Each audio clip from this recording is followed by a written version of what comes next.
Muy buenas a todos. En esta ocasión hablaremos acerca de los motores de inducción, dando aspectos generales acerca de sus formas constructivas, así como de su clasificación y los tipos de arranque que se emplean para este motor. El motor de inducción es la máquina eléctrica de más uso para operar accionamientos mecánicos alrededor del mundo, debido a su costo, simplicidad de operación y rendimiento, además de la baja mantención necesaria. Hay varias formas de construir un motor de inducción, pero los dos más comunes son el tipo rotor de jaula ardilla y rotor bobinado. El motor de inducción tiene una alta corriente de partida, de alrededor de 6 veces la corriente nominal de los modelos jaula ardilla más simples, lo que es malo para la máquina y para la red a la que se conecta. Y aunque este se ha reducido gracias a actualizaciones de diseño constructivo, ha sido necesario desarrollar métodos de arranque que reduzcan la corriente necesaria para arrancar el motor, y así aplacar el impacto de esta sobre la máquina y la red. Los motores de inducción han sido divididos en clases de acuerdo a sus características de operación, las cuales son el par de arranque, el deslizamiento y la regulación de velocidad, las que dependen de los aspectos constructivos de cada motor, lo que le da al diseño general una versatilidad para operar en diversos sectores de la industria y con la cual se puede determinar fácilmente el uso más adecuado para cada tipo. ¿Qué es un motor de inducción? El motor de inducción es un motor eléctrico de corriente alterna, en el cual su rotor gira a una velocidad diferente al giro del campo magnético del estator. El motor de inducción trifásico está formado por un rotor en el que se encuentran bobinas inductoras. Estas son trifásicas y están en desfase. Al pasar una corriente trifásica equilibrada por las bobinas, se induce un campo magnético giratorio que envuelve el rotor, y este campo variable induce una diferencia de potencial o tensión en el rotor. Ley de inducción de Faraday. El motor de inducción no es solo un motor, tiene muchas aplicaciones de acuerdo a los problemas que surgen en la industria, pero para elegir el motor adecuado para el problema adecuado es necesario conocer sus características y clasificaciones para su puesta en servicio. Una máquina de inducción está constituida por una carcasa, un estator y por un rotor montado en cojinetes y separado del estator por un entrehierro. Electromagnéticamente, el estator está formado por un núcleo ranurado donde se alojan conductores, los que se interconectan de cierta manera y constituyen el devanado de armadura. El estator está formado por un devanado de cobre trifásico, arrollado a un núcleo de hierro laminado, encargado de generar el campo magnético. En un motor de inducción, el devanado está cortocircuitado y con frecuencia no tiene conexiones al exterior. Las corrientes se inducen en él por acción de transformador procedente del devanado del estator. Este se construye con acero perforado y montado a un cilindro hueco. La parte inferior es un armazón de hierro fundido. Unas bobinas distribuidas en tres fases se distribuyen en la ranura del interior de la circunferencia. Cada una de las tres bobinas del estator tiene dos mitades, colocadas en posiciones diagonalmente opuestas respecto al estator.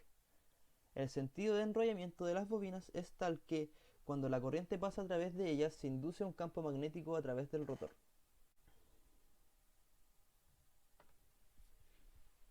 Bobinado. En motores de inducción, en el rotor se introduce un bobinado trifásico.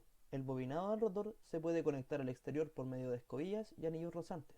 Este tipo de motores pueden tener resistencias exteriores colocadas en el circuito del rotor, lo que permite reducir la corriente absorbida, reduciendo la saturación en el hierro y permitiendo un incremento en par de arranque.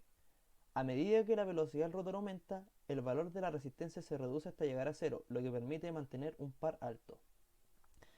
Una de las ventajas de utilizar este rotor es que utiliza menos corriente que el rotor de jaula ardilla y tiene una resistencia limitada en el devanado del rotor. Da la posibilidad de utilizar dispositivos automatizados de arranque y tiene un alto torque inicial. Puede resistir sobrecargas, entre otras cosas. Una de sus grandes desventajas es que su mantenimiento es más costoso, ya que este es sellado y es más sensible a oscilaciones. Tiene un rendimiento mucho menor a un rotor de jaula ardilla.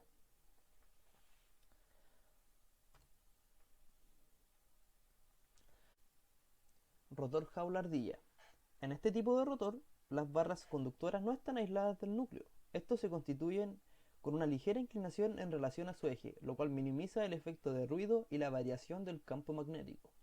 Las ranuras se colocan de manera oblicua, reduciendo las variaciones del par y previniendo el rotor de encerrarse con una armónica durante el arranque. Es así que gira a una menor velocidad. Una de las ventajas es que no tiene problemas de estabilidad frente a variaciones bruscas de algunas cargas. No utiliza escobillas ni un rotor de vanado, la salida de voltaje que presenta puede modelarse para baja o alta tensión y es mucho más fácil su mantenimiento, además de que es más económico. Sin embargo, las desventajas es que tiene una dificultad para regular el número de RPMs Su corriente de arranque es mayor a la corriente nominal y absorbe mucha corriente en el mismo proceso. No tiene una resistencia limitadora en los devanados del rotor.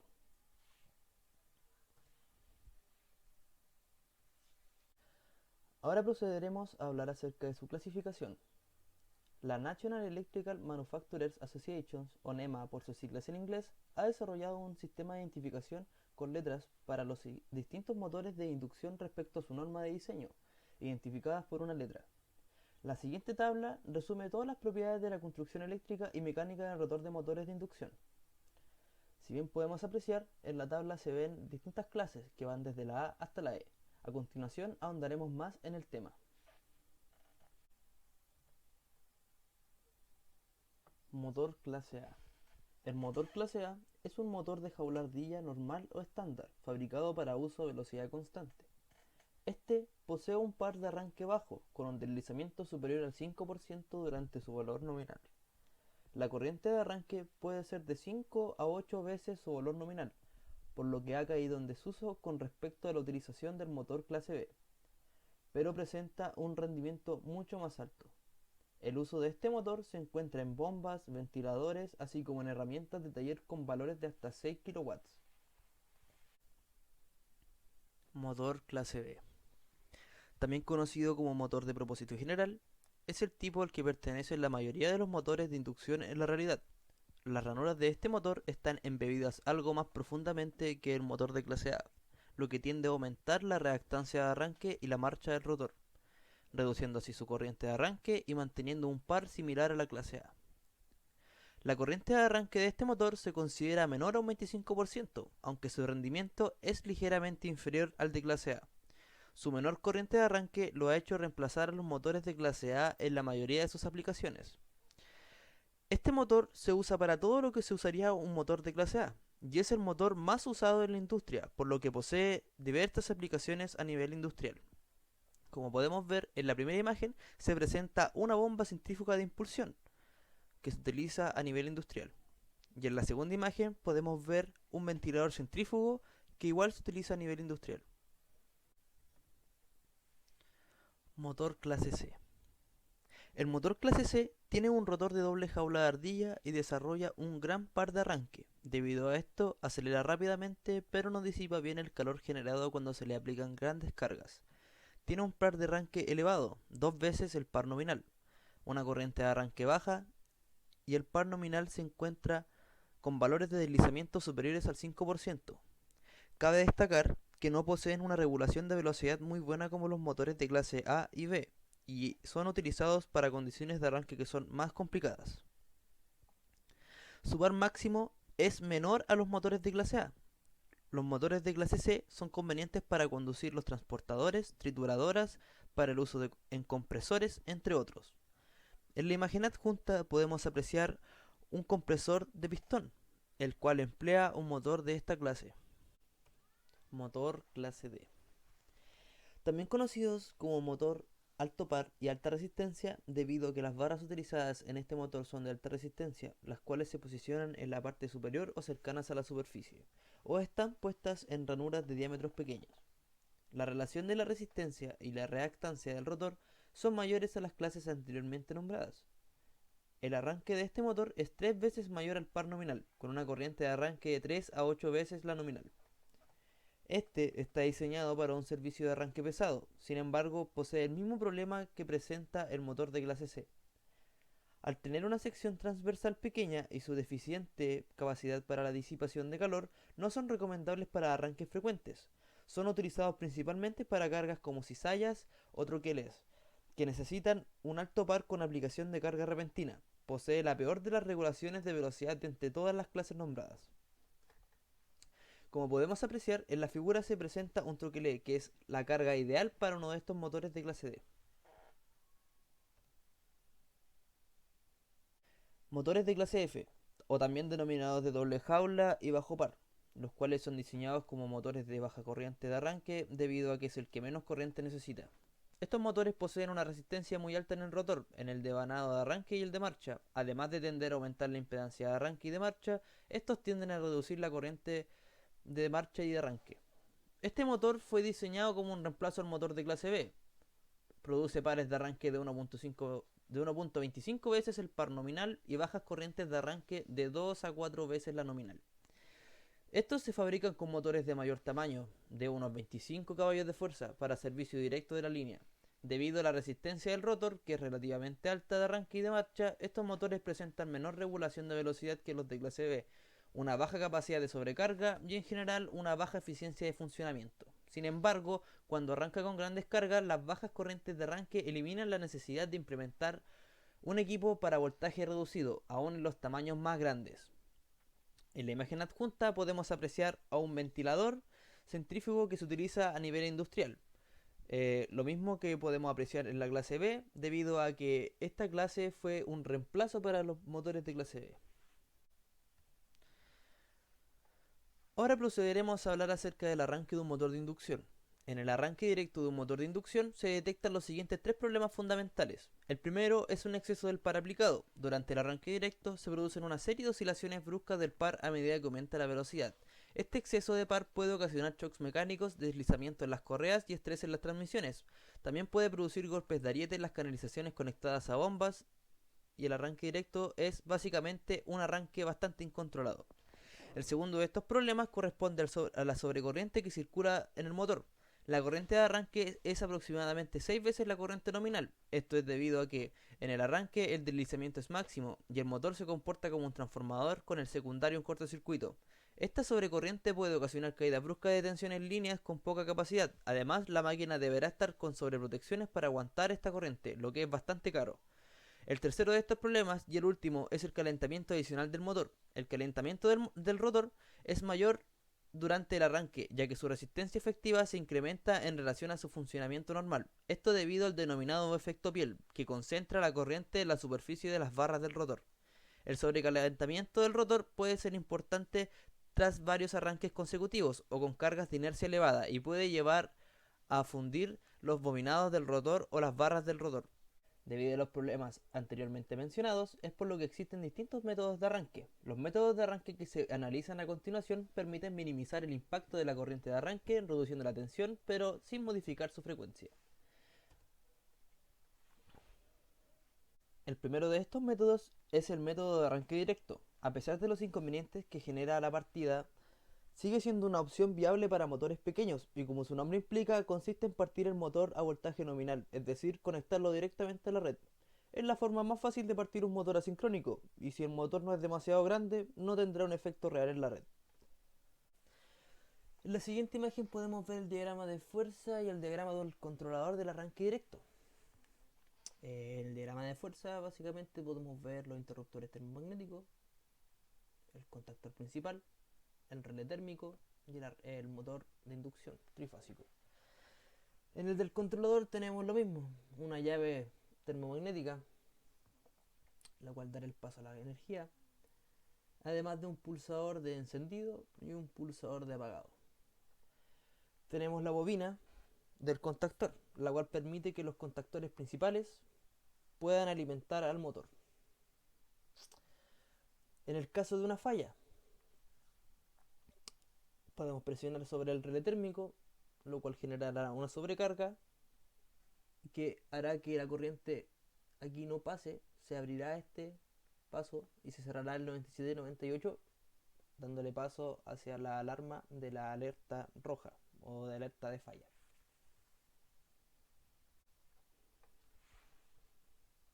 Arreglo estrella-triángulo. El segundo de estos métodos de arranques es el arranque mediante un arreglo estrella-triángulo. En funcionamiento normal, los devanados están conectados en triángulo, pero en los primeros instantes del arranque se conectan en estrella. Esto reduce la tensión en los bornes de los devanados al 57% y el par de arranque a un 33%. La ventaja de esto es que mantiene constante el cociente entre el par motor-corriente. Cabe destacar que el cambio de estrella a triángulo debe ser cercano a la velocidad nominal del motor, es decir, cuando la corriente de arranque baje prácticamente a su valor normal en la etapa de estrella. Si esto no se hace de forma correcta, es decir, antes que la velocidad alcance un valor cercano al nominal, en conexión estrella, el salto de corriente de arranque cuando se haga el cambio será cercana a la corriente de arranque directo, por lo que no habría ninguna diferencia real entre usar este método y el de partida directa. En el siguiente diagrama de fuerza y el diagrama del controlador podemos ver que tenemos un arreglo estrella-triángulo. Tenemos los interruptores termomagnéticos, los contactores y el motor. Acá tenemos el arreglo estrella y el arreglo triángulo. Este es un arreglo en dos tiempos que permite que el motor trabaje de manera óptima. Contamos con un temporizador, que sería este de acá, el cual al asignarle un tiempo, que pueden ser 5 segundos por ejemplo, al presionar el pulsador de start se prenderá el circuito en el arreglo de estrella, pero al transcurrir los 5 segundos pasará al arreglo de triángulo.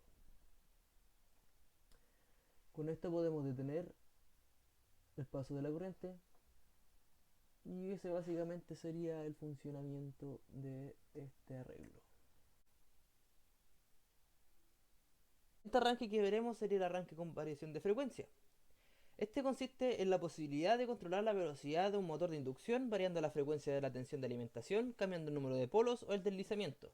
Dentro del control de este, se destaca el amplio rango de velocidades que se pueden utilizar, con un máximo par, obteniendo así un mejor rendimiento de este motor. Se utiliza además para frenar o arrancar motores. También resulta bastante beneficioso a la hora de utilizarlo, ya que presenta un gran ahorro energético y puede ser utilizado a distintas potencias necesarias para cada momento de la operación. Para el diagrama de fuerza y el del controlador del arranque con variedad de frecuencia, podemos notar que en esta parte se divide en dos partes, pero esto constituye solo un controlador. Aquí tenemos el variador de la frecuencia, que está conectado a un disyuntor monofásico, un reloj monofásico. ¿Cómo funciona esto? Tenemos un stop de emergencia que podemos utilizar en caso de alguna falla. Cuando este no está pulsado, se alimenta KM1. ¿Qué hace KM1? Permite que al pasar la corriente se alimenta el variador y el motor. Lo deja preparado para cuando metamos la señal. Lo que nos importa está aquí. Tenemos KM2, KM3. Tenemos dos entradas, I1 e I3. I1 corresponde a la velocidad rápida. Y cuando tenemos la entrada I1 y I3 en conjunto, se establece lo que se denomina la velocidad lenta. Al apretar aquí el pulsador de encendido, se alimentaría KM2, lo cual haría que el contactor se cerrara y funcionara el motor a una velocidad rápida. Al presionar el segundo pulsador, se cerraría KM3, que es el contactor de I3, lo cual haría que esto funcione a una velocidad lenta. ¿Para qué nos serviría esto en el caso de una cinta transportadora?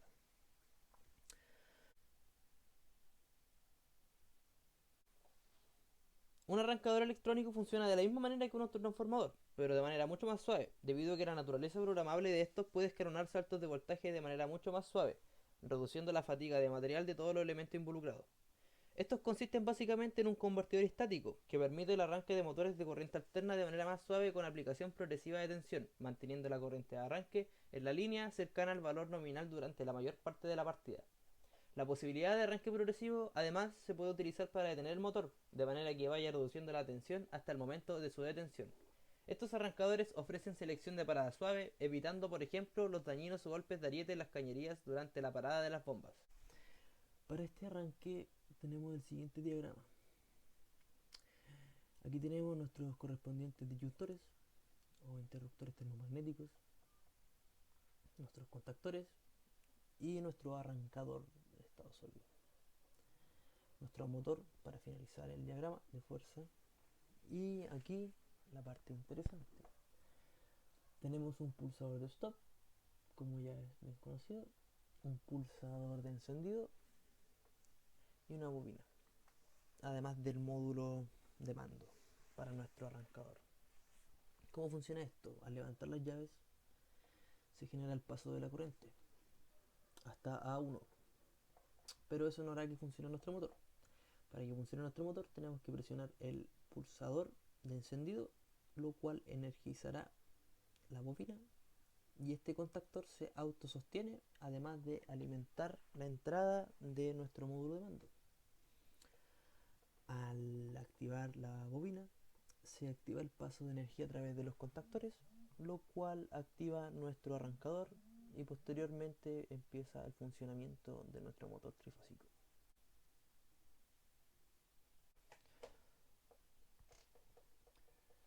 Por último tenemos el arranque con un inversor de giro. Este circuito, como su nombre lo dice, invierte el giro de un motor. Tal efecto es logrado invirtiendo el campo magnético generado por las bobinas en el estator, de modo que el rotor tienda a seguirlo y gire en un sentido contrario. Para lograr este efecto solo basta con invertir dos fases cualquiera de las líneas trifásicas que alimentan el motor. A nivel industrial encontramos algunos elementos que desarrollan esta tarea mediante un solo artefacto, pero trabajando con el control electromagnético logramos el mismo resultado, con dos contactores conectados a la red. Podemos resaltar que los dos contactores no se pueden activar al mismo tiempo, porque se ocasionaría un cortocircuito entre las fases, por lo que se deben enclavar ambos contactores para que cuando se active uno, el otro se encuentre desactivado y viceversa. Para el arranque de un inversor de giro tenemos nuestro disyuntor, nuestras líneas de alimentación, nuestros contactores del giro normal y del inversor de giro y nuestra protección térmica, terminando en nuestro motor trifásico. En este lado tenemos el arranque directo normal, pero en este lado, si nos fijamos aquí, se cambian las dos fases. Al hacer esto, al trabajar con este arreglo, se invierte el giro del motor, como ya se explicó anteriormente. Para el lado del controlador tenemos los pulsadores de stop, de encendido, los dos de encendido, nuestra alarma de avería que se activará cuando nuestro relé o nuestra protección térmica reciba una sobrecarga, se activará el paso para indicar que existe una avería. Tenemos las bobinas que básicamente alimentarán a los contactores para que funcionen en sus respectivos casos. En el caso de que se activen estos dos en conjunto, estos dos contactores, se producirá un cortocircuito trifásico.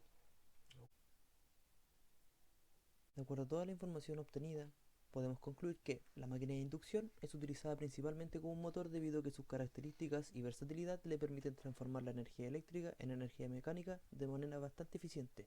Su costo es barato, su conexión es simple y sus aplicaciones son bastante diversas, lo que la convierte sin ninguna duda en el motor eléctrico más usado en la industria de toda clase. Debido a que este es el motor más común y los cuales ocupan al menos la mitad de todo el consumo eléctrico desde la red, los sistemas de partida con corriente de arranque reducida son completamente necesarios, ya que el sistema no sería capaz de soportar tal cantidad de motores partiendo de forma directa debido al alto consumo de corriente.